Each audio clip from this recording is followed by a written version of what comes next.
Welcome, my dear friends. This is Leonor Murciano-Luna, and there is just so much going on.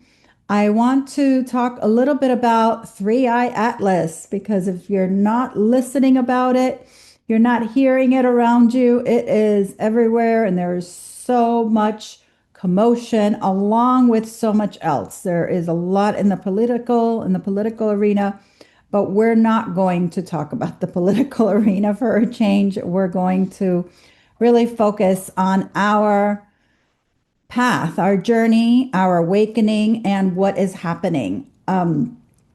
So, the Three Eye Atlas, what is it?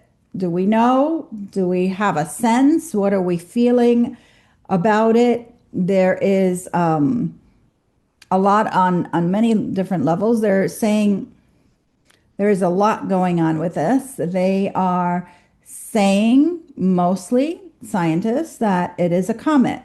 And there's a lot of them saying it's a comet. There's a lot of them saying that they're not so sure because there's like 12 anomalies that don't hold true to how comets behave. First of all, this interstellar object is about the size of Manhattan, the city of Manhattan, New York City. It's pretty big. It's pretty big. Second of all, I don't know what the anomalies are, so I'm not going to really get into that. But there's other people wondering if is this bringing alien intelligence? Is it being driven by this kind of intelligence? And if we look back at the esoteric and wisdom traditions, we see that these kind of interstellar objects have been predicted, right? They've been prophesized, and they usually mean that there's a big shift happening. There's a big shift in consciousness. And so this is no different now. This Three Eye Atlas has really gotten our attention, and they track it all the way back from the galactic core, the beginning of the galactic core. So the galactic core is where all of the stars are birthed. So it's like that new birthing energy. We already know just from its history of where it's coming through. And it's moved through Mars first, next to Mars, then Venus, then around the sun, and next it will be closest to us, the Earth, on December 19th, which is right before the winter solstice. Now, I'm going to come back to that point because that is really relevant. If indeed this is an awakening, a catalyzing our awakening, then this is a really critical time for it to come back around Earth because the winter solstice is a critical time in our awakening of consciousness. But I want to mention that in these wisdom traditions and these esoteric traditions, these objects, interstellar objects, have been spoken about, have been written about. And for example, in the Vedic tradition, the comets are predicted to be the end of a yuga era.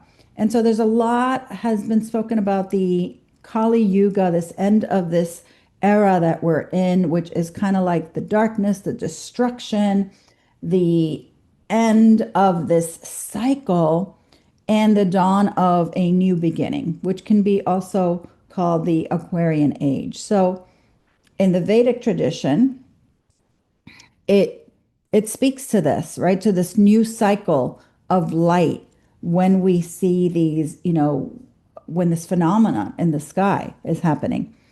In the Sumerian, they speak of the star of transition, which is comets that are wandering stars show or may appear during these major shifts of the ages.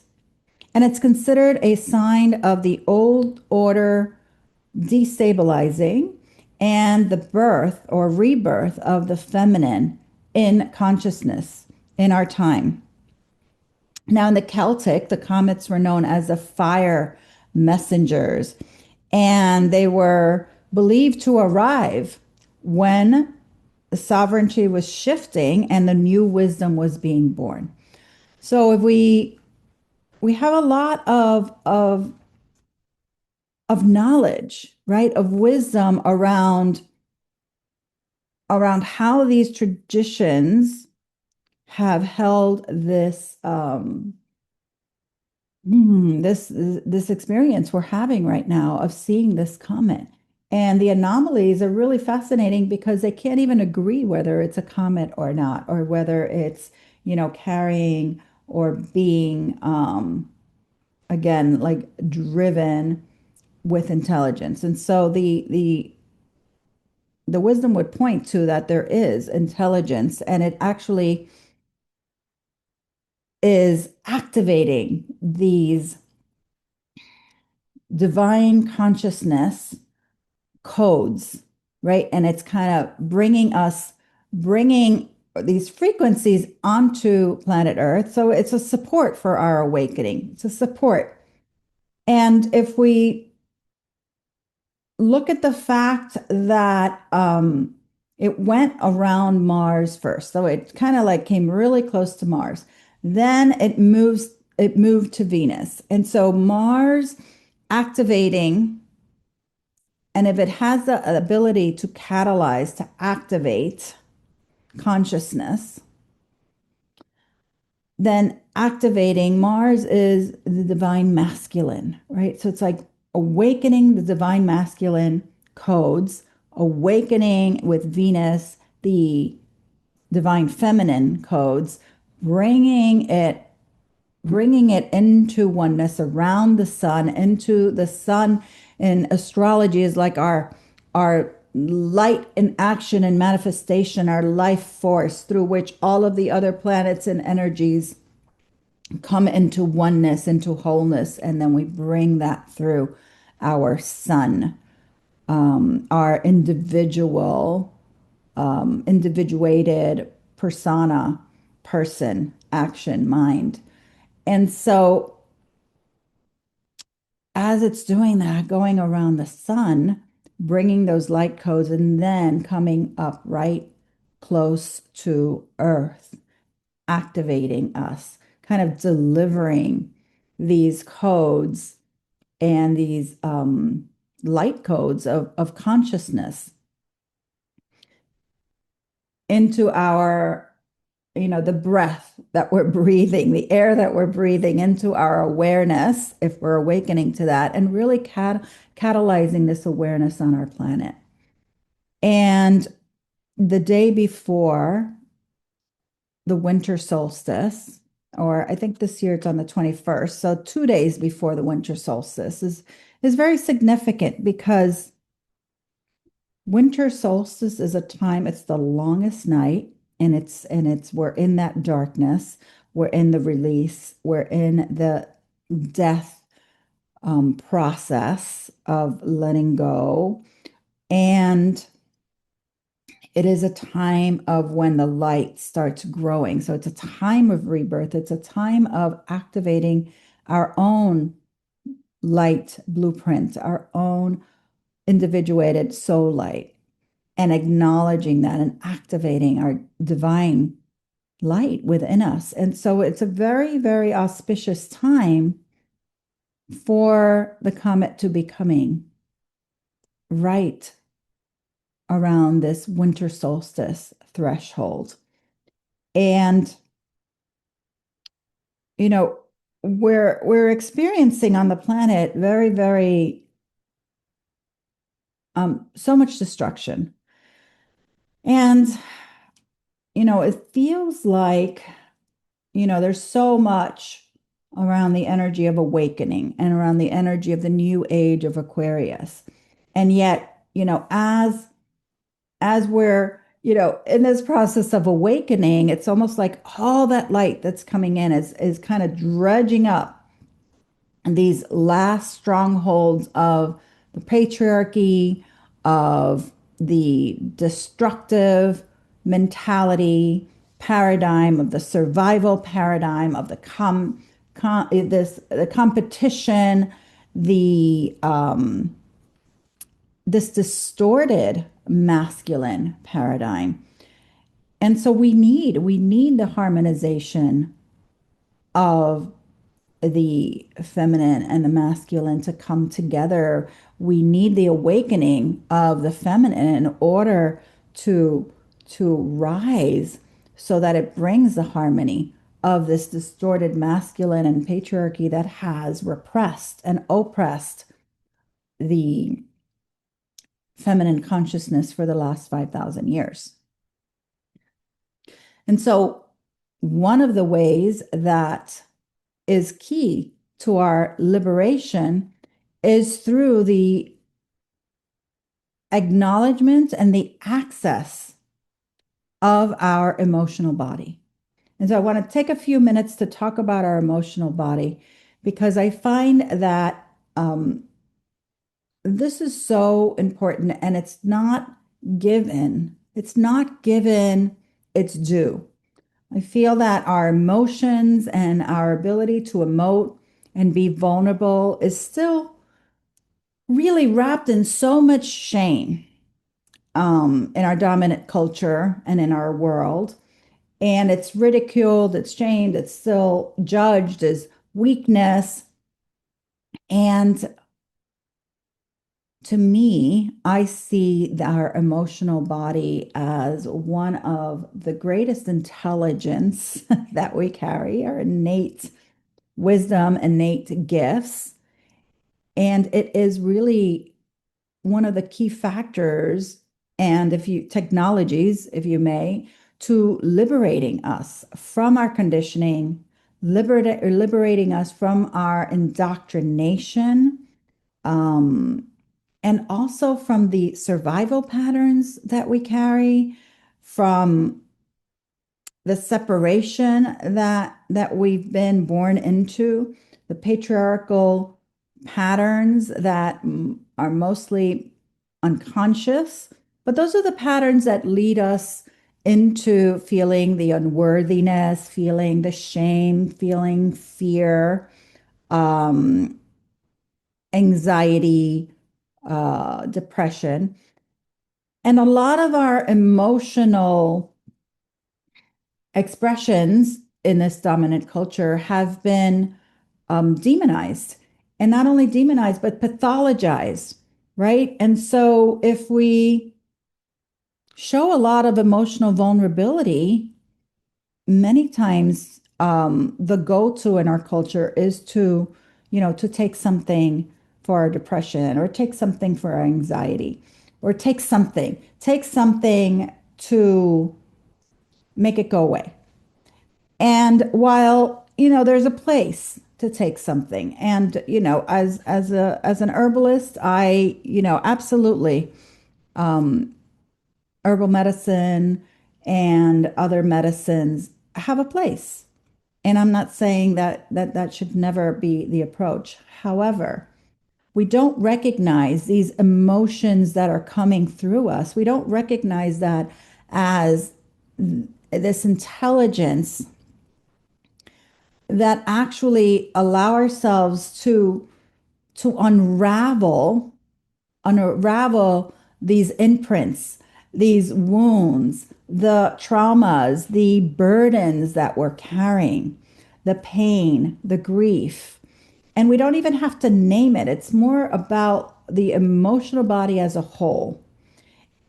And it's really about wanting to convey that if we took a minute to actually see our emotional body as this living, breathing intelligence that at any moment is is communicating with us. The deeper knowing of what is happening, what patterns are being brought up, what needs to be cleared. And what we do in our culture is we usually stay in our heads, right? We usually want to understand, we want to reason, we want to get it, we want to do something about it, and that keeps us in our head. And if we can kind of surrender into the wisdom of our emotional body, knowing that, okay, I don't really know what's happening, right? Like going in with that not knowing mentality, but I'm going to drop in here and I'm just going to feel.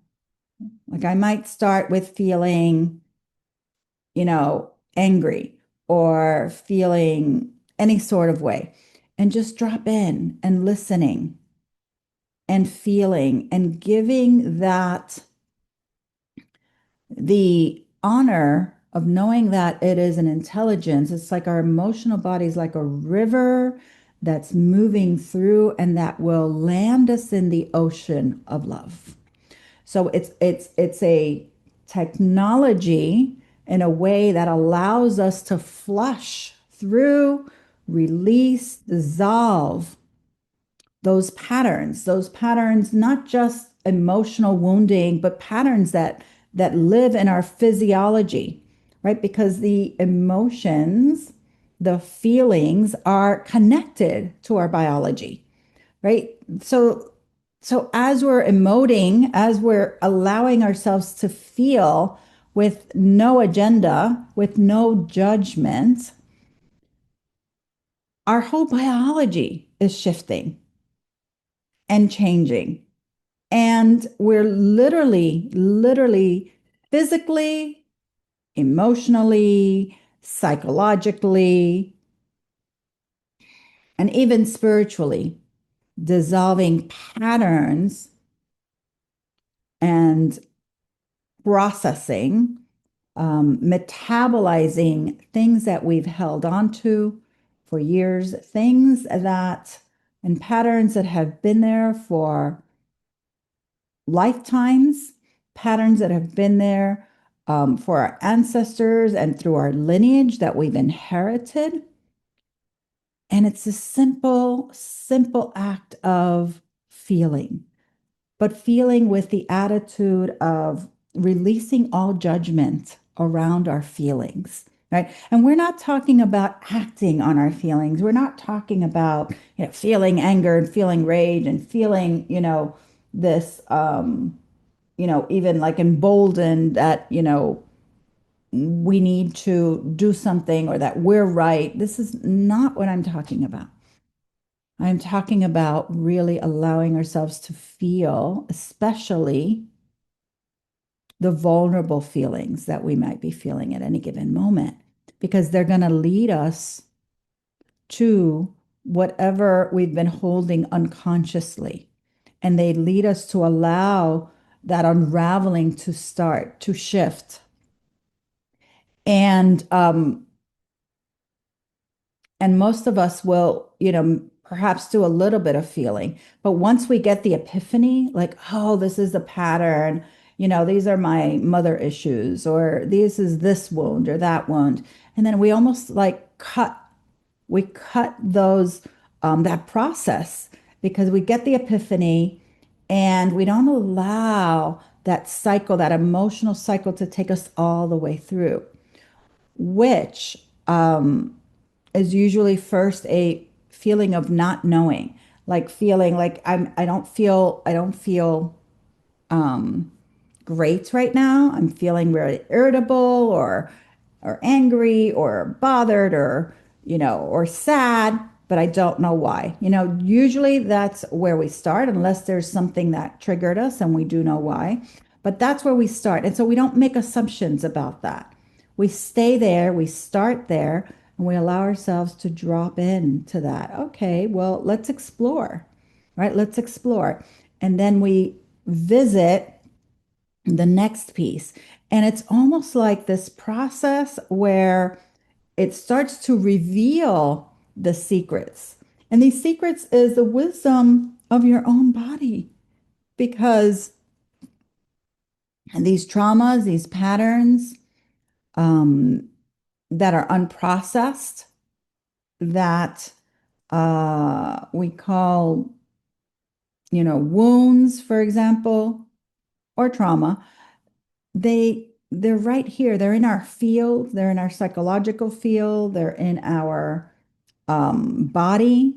They're in our body physiologically. They're in our body because the biology is connected with the repressed emotions.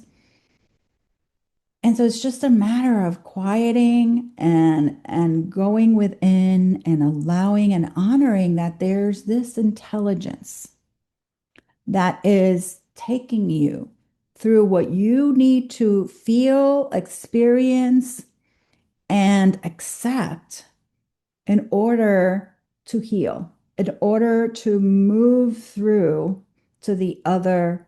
And it's not even the other side, right? We say move to the other side, but actually that's not accurate. It's really to move through the distortions and get to what's true and get to the place of vulnerability within you, the place that is looking for the love, the place that is needy, and the place that feels that vulnerability, because that is really usually at the core. And then underneath that is your essence, your truth, your light, the love.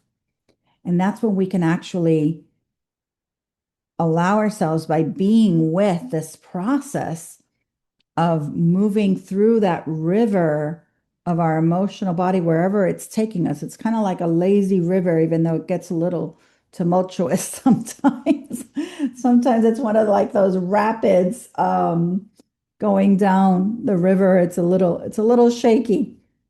Um, but it's like if we're willing to go down there, it leads us right into the ocean of the love where we can feel the oneness of our being, where we can feel the light of our soul, where we're one with the divine, with the mother. And we realize that the mother and the divine essence source is always been there. It's always been there for us, and that we're really not separated. So we move through the illusion of separation. And this is where we follow that stream. We, like I say, we get to the ocean. And in the ocean is where we can reconnect with the love and dispel the illusion of separation, the illusion of separation. And that is key to our healing. That is key to our oneness, to our wholeness, because we've been severed from our divine nature. And we feel that, most of these, our pain, our trauma, um, a lot of it is really rooted in this separation. And of course, all of the things that we've done, we've believed about ourselves in defense to survive the pain. So, circling back, our emotional body, it's like perhaps taking a few minutes with our emotional body, um, and seeing what is our relationship with our emotions. Like, where am I still holding shame, judgment? Where do I like go in a little bit or think I should know? And what if we dropped all of that and just allowed ourselves to be present and follow? It's like follow the river, because it is one of the ways, one of the strongest ways that I know to follow and connect with and access the innate intelligence of your being, right? It's almost like you're following the essence, the intelligence, the light. There's light in your emotional body, and it's directing the show. And we have to go in there without knowing, right? We're not going to know where it's going to lead us, but know that it'll lead us to the ocean of love, to the oneness. And I really wanted to talk about that because there's so much still shame and suppression, oppression, and judgment around our emotions. Um, and I'm one of those people that can just feel, you know, you show me a picture of something and I can just start. It's like the tsunami comes and I just like, and I'm bawling.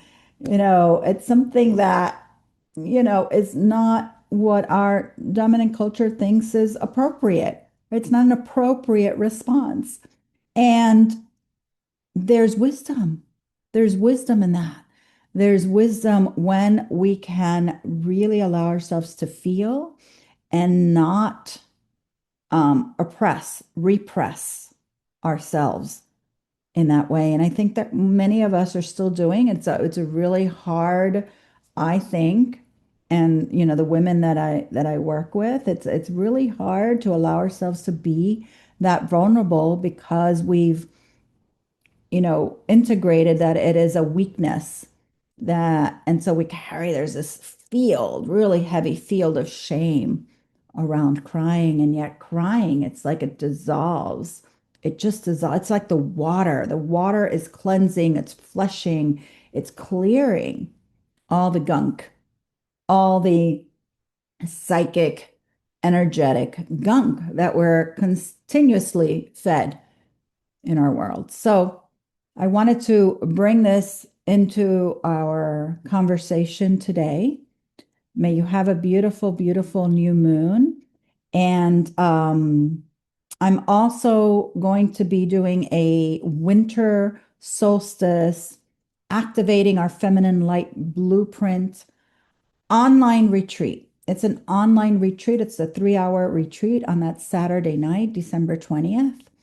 6 p.m. Eastern time, in which we're going to come into our space through ritual, through vocalization, through drumming, and activate our feminine light, consciousness, the blueprint of our being, and yeah, and come into community online. So I will put some of that information below. Thank you. Many, many, many blessings. Thank you.